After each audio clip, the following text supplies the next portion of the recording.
Good morning. My name is Father Jason Emerson. I'm the rector of the Episcopal Church of the Resurrection.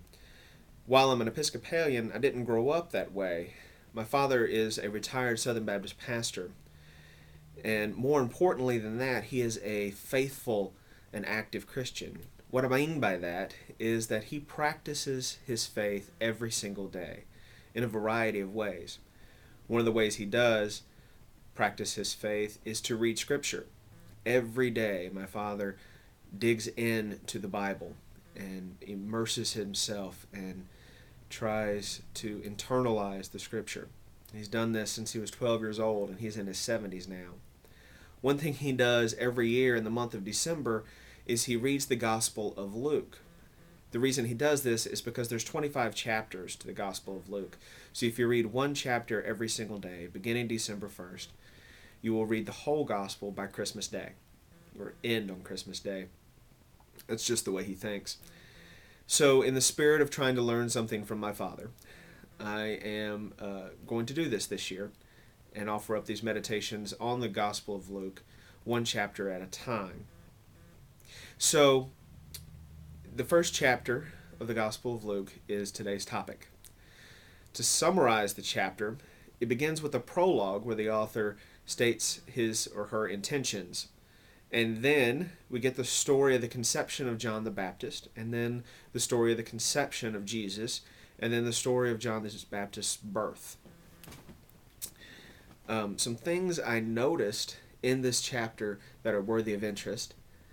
In the prologue, it says in verse 3, I too decided, after investigating everything carefully from the very first, to write an orderly account for you, most excellent Theophilus. That phrase, orderly account, I think is very important. What I think that tells us is that the stories told in the Gospel of Luke are told in an order, a specific order, and the relationship of those stories to each other, how they fall one next to another, is important, is a key to finding out what the author of the Gospel of Luke is trying to tell us.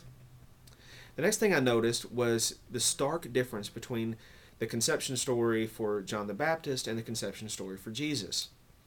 For John the Baptist, this is a very typical pattern of a conception story that we find within Hebrew Scripture.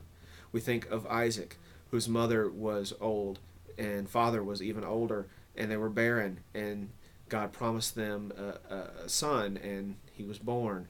Same for Samson, same for Samuel. All these stories are quite common in Hebrew Scripture. So John the Baptist's origin, the story of his origin, is very much rooted in the literature and the common shared story of the people of Israel. Now Jesus is much different. Jesus, we get the story of the virgin conception, the Immaculate Conception, as after it's often called. That story is not similar to what we find in Hebrew Scripture. That story is has much more in common with the stories we find for great people in Greece. We remember that the Israel at this point in time was under Roman rule, and before that it had been under Greek, and it had been Hellenized, part of the Hellenized culture.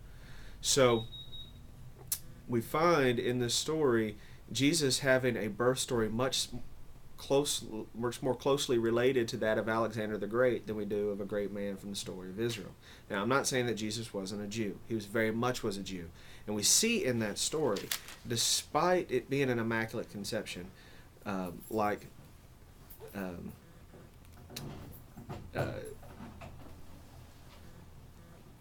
Alexander the Great, despite it being like that, Mary says when the angel says to her, what's going on, she says, "Here am I," which is the classic Jewish response, prophetic response of a prophet to a call. Mary answers the call just like the great heroes of the story in Hebrew Scripture as well, in exactly that way. The section about the conception of Jesus ends with the Magnificat, which is very, very famous. There's been the source of a lot of great music written around the Magnificat, which is great for meditation and prayer to listen to those. And then we get the birth of John the Baptist. These differences between the two stories the conception of Jesus and the conception of John the Baptist, I think is important. Gives us a clue to a theme that we're going to see laid out in the rest of the book, and that is the relationship of Jesus to both Jews and Gentiles. What he's doing with the promises of Abraham in relationship to both Jews and Gentiles. I think that's an important theme throughout the whole Gospel of Luke that's laid out in these two different birth narratives. So you'll have to stay tuned. We'll jump into chapter 2 tomorrow and see whether that theme plays out. I hope you have a gracious day. Bye-bye.